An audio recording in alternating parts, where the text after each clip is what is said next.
penyakit ini, sifat iri hati, akan dibawa oleh setan lewat was-was, diresapkan pada nafsu saat keadaan manusia tengah merasa kurang. Sedang dalam merasa kurang, bukan kekurangan ya, merasa kurang. Karena juga ada orang-orang yang kaya tapi masih merasa kurang. Waswasa yuwaswisu, ya. Was-was itu asalnya bisikan halus yang mengganggu. Gak pakai bisikan halus yang mengganggu.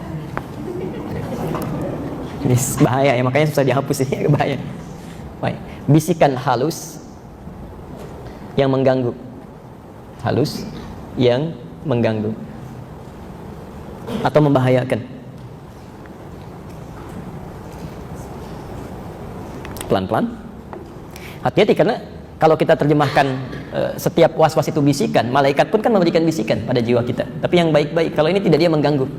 Ya. Pelan-pelan. Bisikan halus yang mengganggu atau membahayakan. Jadi pertama, kita mesti memahami ayat ini bahwa sifat setan ketika menggoda sifatnya halus, Bu, Pak.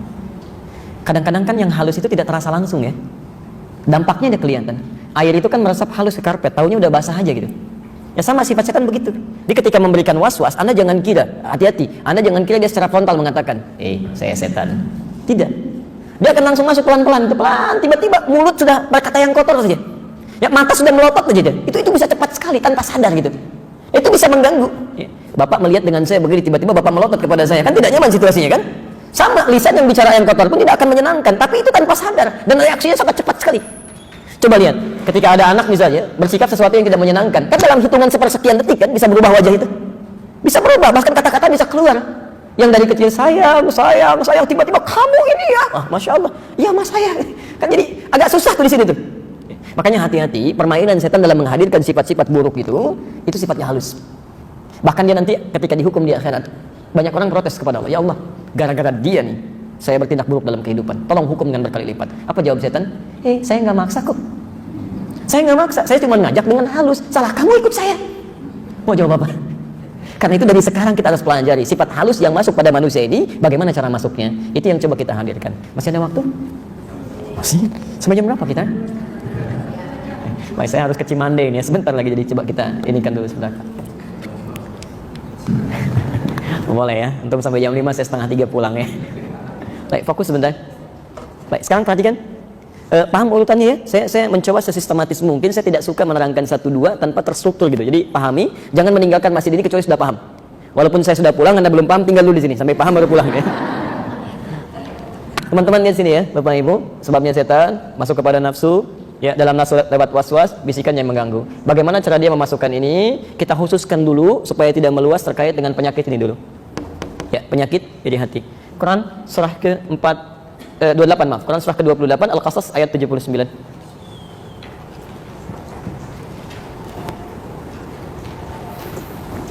Awas ya, hati-hati ya. Kita nanti bicara yang halus sekali, tanpa sadar mungkin terjangkit itu.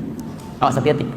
Langsung spesifik ya, ambil contoh kasus sekarang. Ya, sifat iri hati. Bagaimana setan membawa sifat iri hati secara halus tanpa disadari dan kita harus cegah itu. Ini belajar satu penyakit hampir 1 tahun ini ya, belum penyakit yang lain nih. Bismillah. Ada ayatnya? Fakharaja 'ala qaumihi fi zinatihi qala alladziina yuriduna hayatad dunya ya laita lana mithla ma utiya qarun innahu ladzu hazzin 'adzim. Ada ayatnya? Baik. Sekarang perhatikan Bapak Ibu sekalian.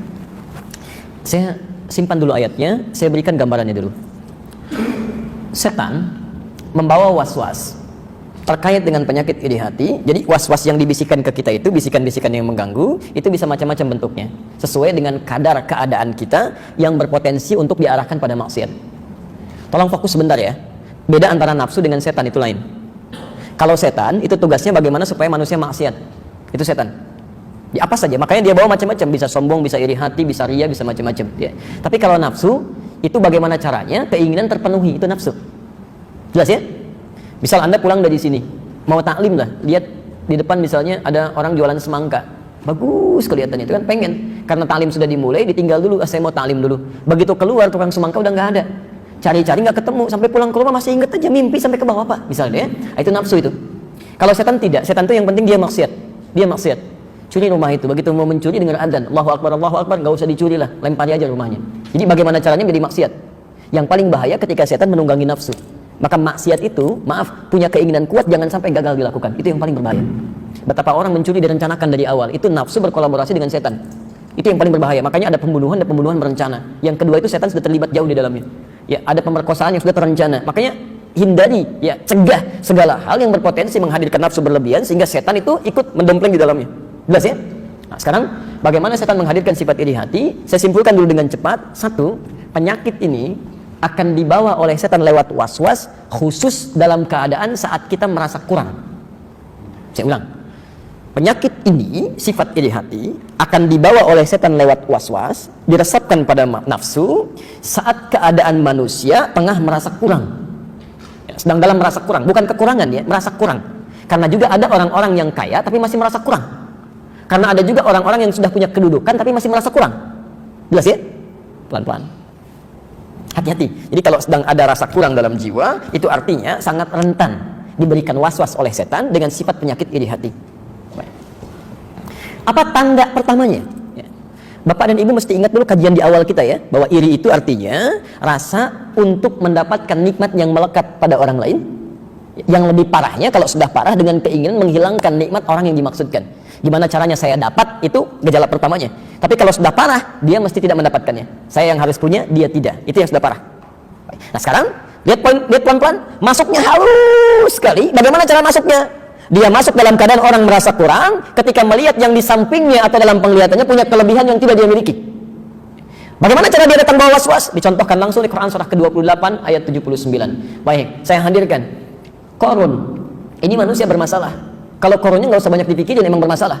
Yang jadi masalah nanti ketika dia datang membawa persoalan, orang-orang di sekitarnya terjangkiti persoalan yang dimaksudkan. Baik, yuk kita lihat. Fakharaja ala qaumihi fi zinati. Maka Qarun mulai keluar menampakkan pada kaumnya, masyarakat di sekitarnya dengan kemegahannya. Wah, saya pernah kisahkan dulu kan ya, kalau dia kemana-mana itu Masya Allah ya, kalau anda lihat di ayat 76-nya itu kan, Masya inna Qaruna kana min qaumi Musa fabagha alaihim, itu kan Masya Allah, Qarun itu termasuk kaumnya Musa. Jadi di zaman Musa nih ya, plus zaman Musa itu komplit luar biasa. Jadi Musa dengan Harun dihadapkan pada penguasa zalim dengan pengusaha hitam. Penguasanya namanya Firaun ya, pengusahanya disebut dengan Qarun. Qarun ini kalau kemana-mana selalu tampil mewah. Mewahnya nggak ketulungan. Jadi kalau jalan kemanapun di belakangnya selalu ada bodyguard. Bukan mengawal biasa, khusus membawa harta bendanya aja. Hartanya cuma kuncinya Pak, kunci brankas. Yang kata Quran, kalau diangkat oleh orang-orang terkuat, 10 orang angkat di belakang, itu nggak kuat juga. Latanu bil usbah. Wa inna mafatihahu latanu bil usbah. Jadi kuncinya aja beratnya luar biasa. Gini. Ya, Ibu kalau punya brankas itu kuncinya dipamerkan atau disembunyikan? Punya satu brankas di foto di Instagram, ceklik brankas baru, cari masalah, pasti Anda simpan kan? Qarun tidak, karena harta saya banyak. Pak, diambil dikit aja nggak akan ngaruh kok. Jalan kemana-mana saya kunci ini belakang, ambil aja kalau mampu. Mereka aja begini, susahnya ngangkatnya luar biasa. Anda mau ngambil aja. Kaya, sombong, luar biasa. Jadi kalau ada orang kaya sekarang sombong, itu ketinggalan dan keterlaluan, karena nggak sekaya Qarun. Keterlaluan menurut saya ya. Jadi sudah ada dulu yang sombong, jangan ikut-ikutan lah. Jangan ikut-ikutan gitu ya. Dulu sudah ada kaya, sombong dihancurkan oleh Allah. Itu petunjuk. Jadi apapun yang Allah titipkan pada kita itu cuma bekal ibadah. Kalau nggak dipakai ruginya luar biasa. Ya. Anda nggak pakai sekarang, besok Anda nggak akan bisa manfaatkan. Banyak orang setelah diwafatkan minta waktu cuma semenit sama Allah. Beberapa detik, ya Allah, fa'asaddaqa wa aku minas sholihin. Tolong beri kesempatan sebentar aja. Saya akan gunakan semua itu untuk kepentingan Allah ya Allah. Ya. Jadi mumpung Allah masih titipkan, pandai-pandai lihat, pulang ke rumah cek, mungkin kedudukan, mungkin ilmu pengetahuan, mungkin tenaga, mungkin harta benda, cepat berlomba. Setelah meninggal susah. Saya ke tanah kusir ya. Satu saat kami ziarah ke salah satu anak yang cuma diberi oleh Allah usia sehari. Sampai saya katakan, saya ini sama kamu nih. Masya Allah, orang tuanya menangis, ngapain kalian menangis? Saya bilang kan, harusnya bahagia, luar biasa. Allah kasih amanah cuma sehari, dirawat, jadi penjamin surga sepanjang kalian tidak bermaksiat kepada Allah. Ini hijab dari neraka. Saya bilang, saya sangat iri dengan kamu. Ghibtah maksudnya, bukan iri keburukan, ghibtah, ingin menyaingi dia. Cuma dikasih sehari, jaminannya surga dalam kebaikan. Saya sampai sekarang belum aman surganya. Ya, saya diam di situ kan. Keluar dari situ, saya lihat nuansa pekuburan itu, Masya Allah. Ada yang dikasih kayak lubang 2, kayak pipa di situ tuh. Saya pikir, kenapa kuburan dikasih lubang 2 begini pipa? Apa khawatir sesak napas di dalam itu kan? Sudah habis napasnya gitu. Di sekarang banyak Pak macam-macam tuh variasi di kuburan itu. Ada yang begini, ada yang begitu. Anda nggak bisa, sudah selesai. Orang meninggal itu kehabisan nafas dan kehabisan tenaga, kehabisan amal, selesai semua. Jadi kalau Anda nggak berlomba dari sekarang, Anda akan ketinggalan, penyesalannya dalam. Lebih dalam daripada, maaf ya, alam kubur yang mungkin digali itu. Tolong pandai-pandai ya, cuma titipan aja, begitu meninggal selesai semuanya, status itu hilang. Anda orang terkaya di Kelapa Gading, begitu meninggal nggak akan ikut kalimatnya. Ya, maaf, telah meninggal orang terkaya di Kelapa Gading, nggak ada. Cukup Anda aja selesai, fulan bin fulan selesai gitu kan. Maka ya, manfaatkan kebaikan ini. Kita kembalikan dulu sebentar. Qarun jalan. Yang jadi masalah ketika dia tampil mewah, kelihatan oleh kaumnya. Lihat apa perkataan mereka. Nah, ini bisikan yang pertama kali dibawa. Ya laitalana mithla ma utiya Qarun. Duh, kalau kita punya seperti yang dimiliki Qarun itu.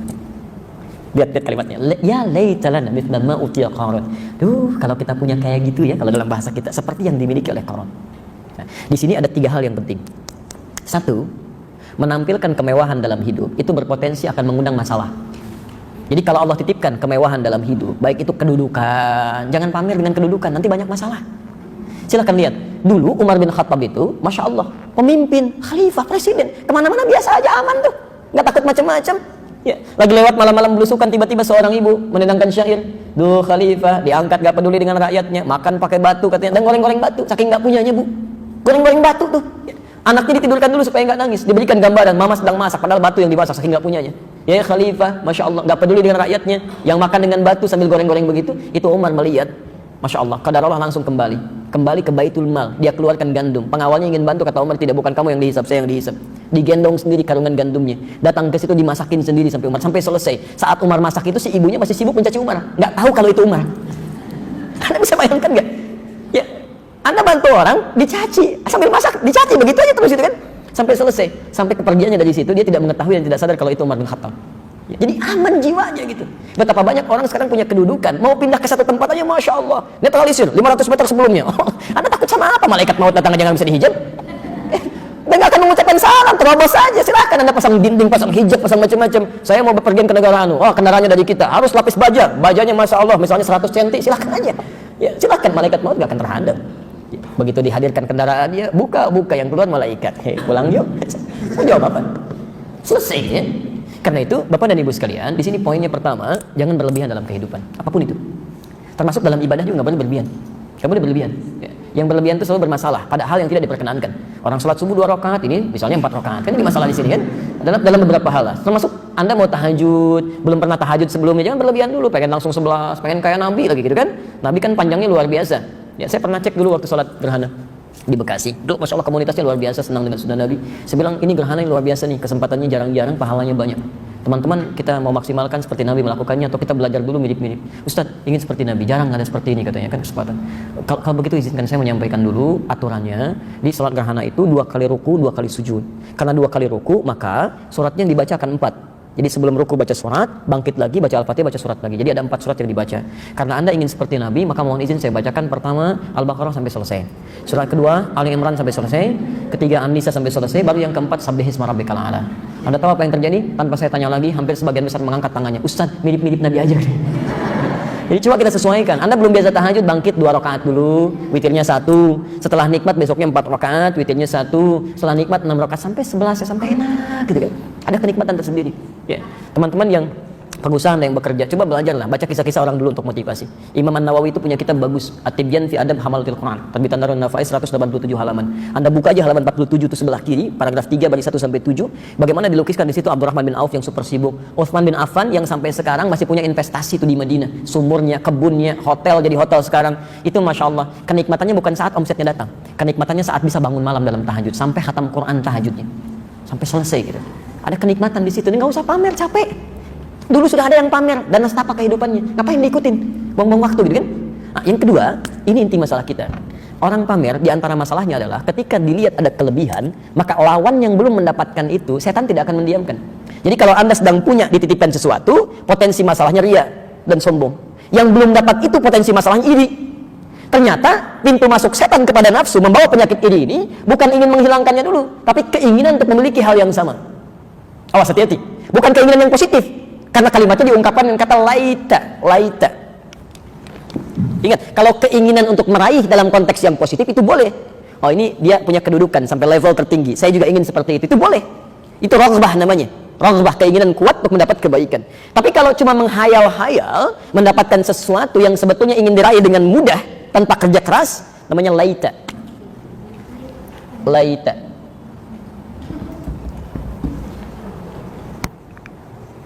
Bukan Raisa, laita.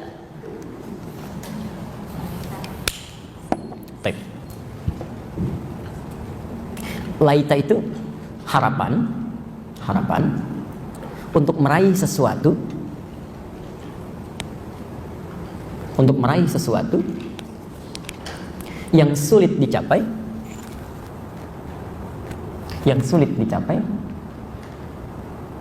bahkan nyaris mustahil,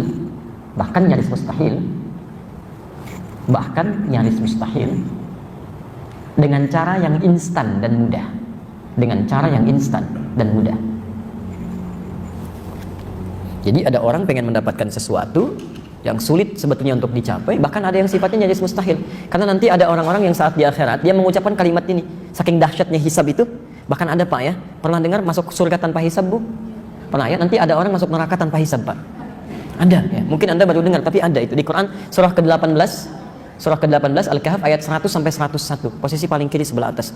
Jadi saat suasana hisab itu begitu dahsyat ya, ada orang-orang yang memikirkan, "Duh, saya gimana ya? Nanti hisab saya?"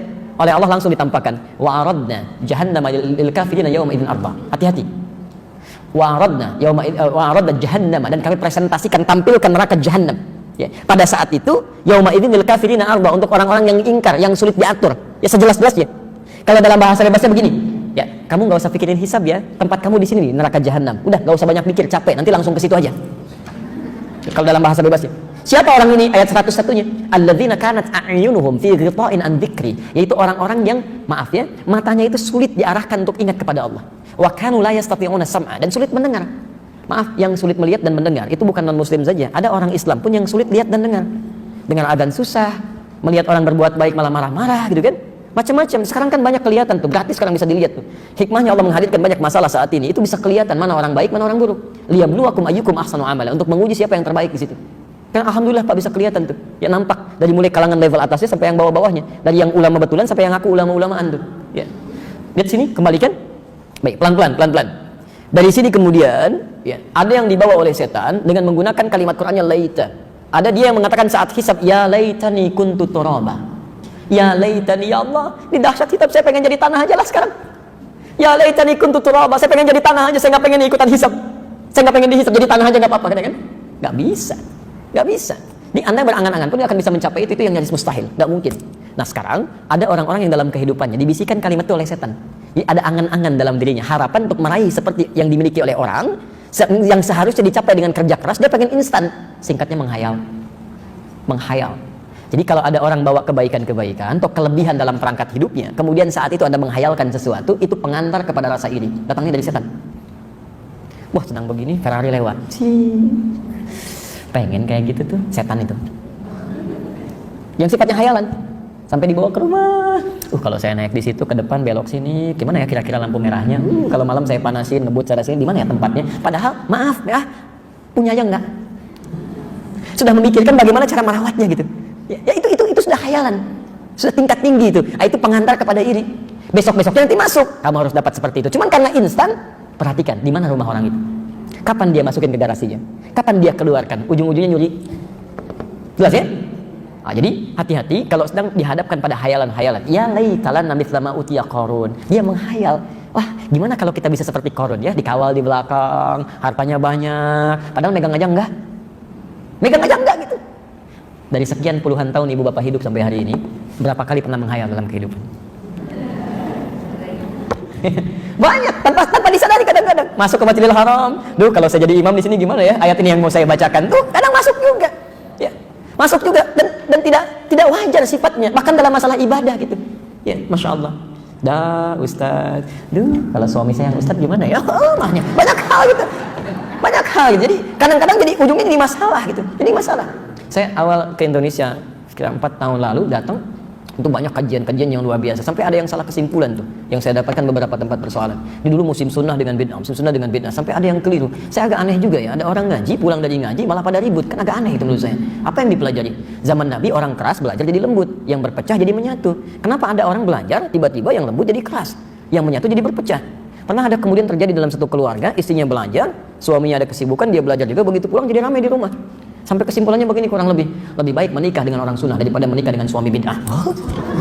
Dia nggak sadar sudah puluhan tahun berumah tangga kan? Apa Anda nggak lupa dengan kenikmatan-kenikmatan yang didapat, kebaikan-kebaikan? Apa yang terjadi? Kami lihat pelan-pelannya apa sih, missnya di mana? Oh, ternyata persoalan sangat sederhana. Ini belajar di sini, belajar di sini. Ketika kita pertemukan nyambung, akhirnya ketawa-ketawa pada akhirnya gitu kan. Nah, jadi coba kita lihat dulu, kalau kita dalami dengan baik, Anda melihat sesuatu yang agak berbeda di hati, pasti ada miss di situ. Ya, tapi kalau kita rasakan ada ketenangan, kenyamanan, iman kita meningkat, itu yang terbaik. Itu yang terbaik. Jelas ya? Baik. Kita baru sampai sini nih ya. Jadi baru pengantar. Kalau ada orang-orang yang sifatnya sering menghayal, coba pulang ke rumah ya. Bapak ibu nggak menghayal, tapi mungkin anaknya lagi menghayal, ya kan? Atau kerabatnya jadi persoalan nih. Baik. Jelas sampai sini? Baik, kalau jelas, kita simpan dulu di sini. Ini kita baru ayat ke yang keempat ya. Saya mau kasih obatnya dulu atau disimpan sampai sini? Kita kasih obatnya dulu ya. Sebab kalau nggak diobati, pulang dari sini pada menghayal semua kan repot juga deh.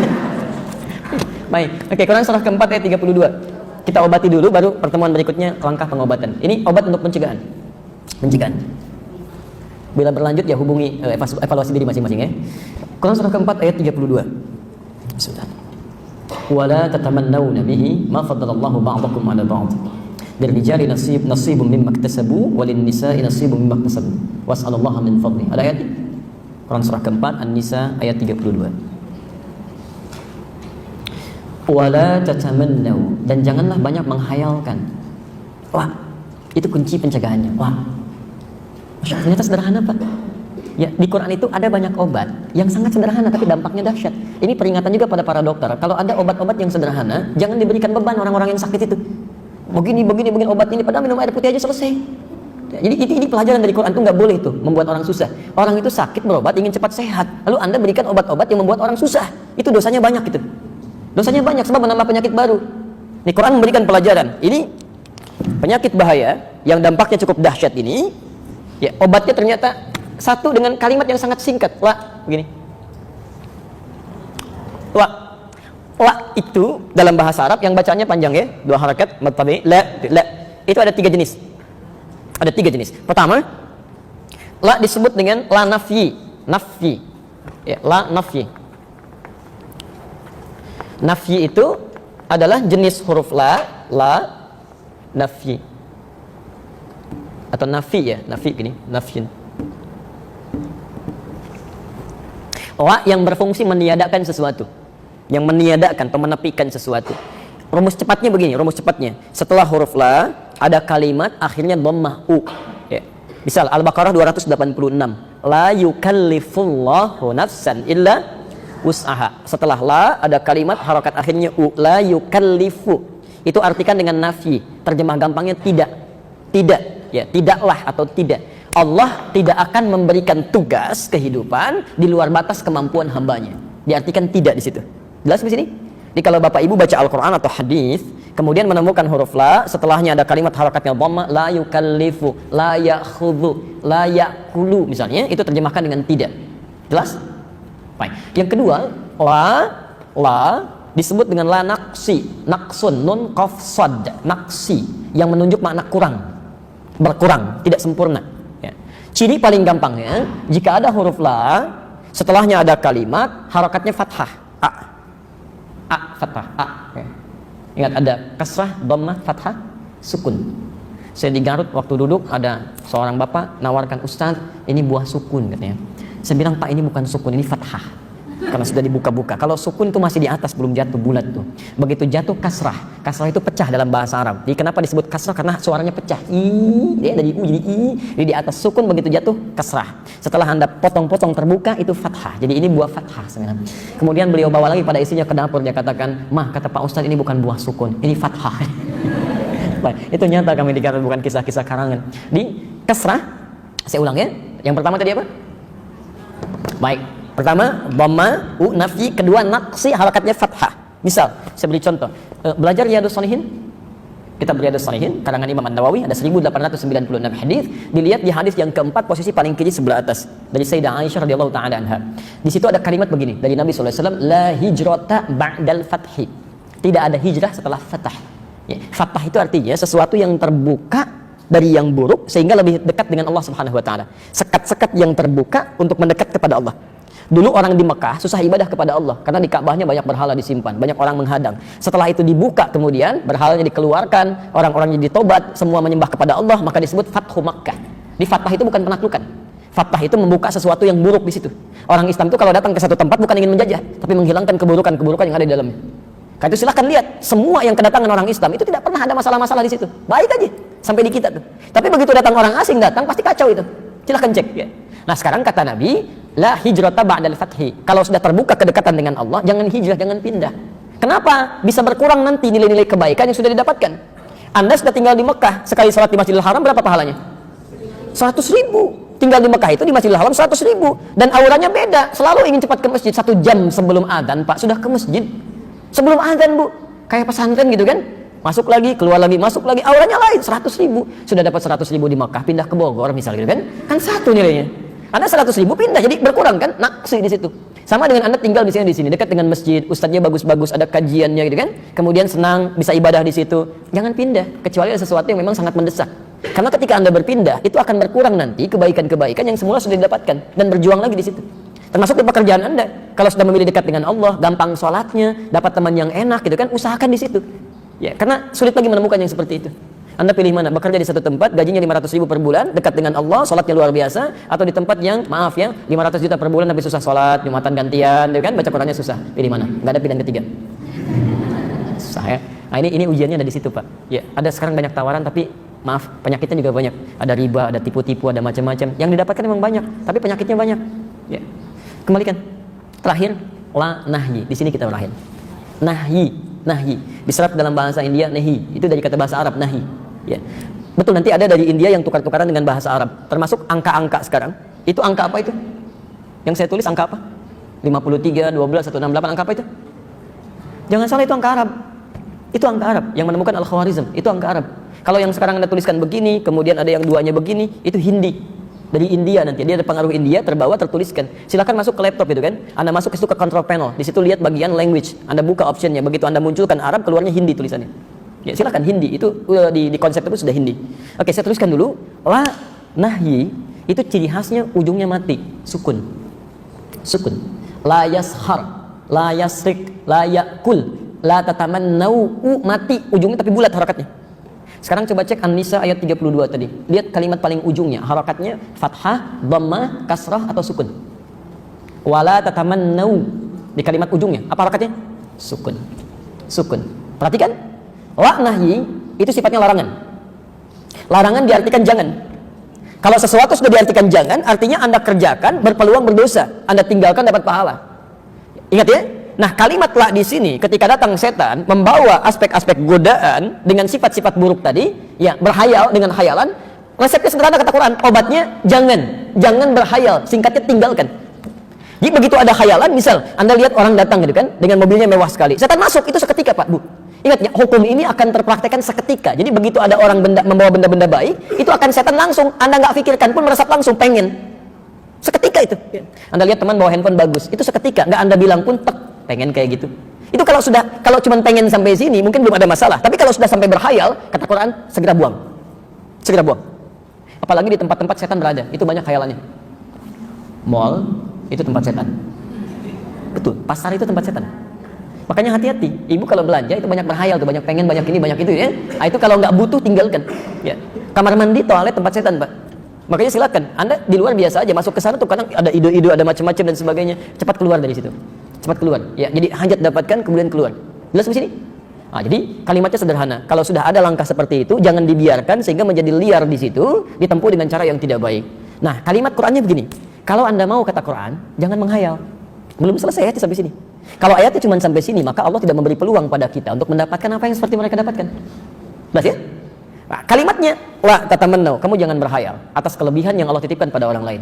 Kalau kamu inginkan, lirijali nasibu mimma iktasabu, bagi setiap lelaki dia bisa memperoleh kemauan atau keinginan, kelebihan yang dia ingin harapkan. Saya ulang, bagi setiap lelaki dia bisa memperoleh kelebihan yang dia harapkan mimma iktasabu, karena usaha kerja kerasnya. Walin nisa'i nasibu mimma iktasabna. Demikian dengan perempuan, dia bisa memperoleh apa yang dia sangat harapkan dengan kerja kerasnya. Jadi kalau ingin mendapatkan seperti yang orang lain raih, Anda kerja keras. Ayo bekerja. Dan Allah kasih jalan di situ. Bagaimana cara memulainya? Sebelum bekerja, minta bimbingan kepada Allah supaya tidak salah dalam mengerjakannya. Karena ada orang-orang yang ingin mendapatkan kedudukan tertentu, cuma caranya salah. Nyogok sini, nyogok sana, hadirkan ini, hadirkan itu. Maka ditutup ayatnya, was'alullaha min fadli. Mulailah dengan berdoa kepada Allah supaya mendapat bimbingan untuk meraih seperti yang orang lain dapatkan. Itu yang istimewa. Orang lain boleh bawa mobil bagus, Anda tidak dilarang untuk memilikinya. Maka berdoalah kepada Allah, ya Allah, mohon bimbing saya untuk mendapatkan yang seperti dia, tapi diarahkan kepada kebaikan-kebaikan. Jelas ya? Elegan kan solusinya kan? Anda cegah hayalan, tapi Anda bekerja untuk mendapatkan yang terbaik di situ. Nah, maka pulang dari sini jangan banyak berhayal, ya, tepikan segala hal yang tidak bermanfaat, kita kerjakan dengan baik, dan semoga Allah Subhanahu wa taala menjadikan kita umat-umat yang terbaik. Dan tidak cukup dengan amin, tapi harus kita praktekkan dulu isinya.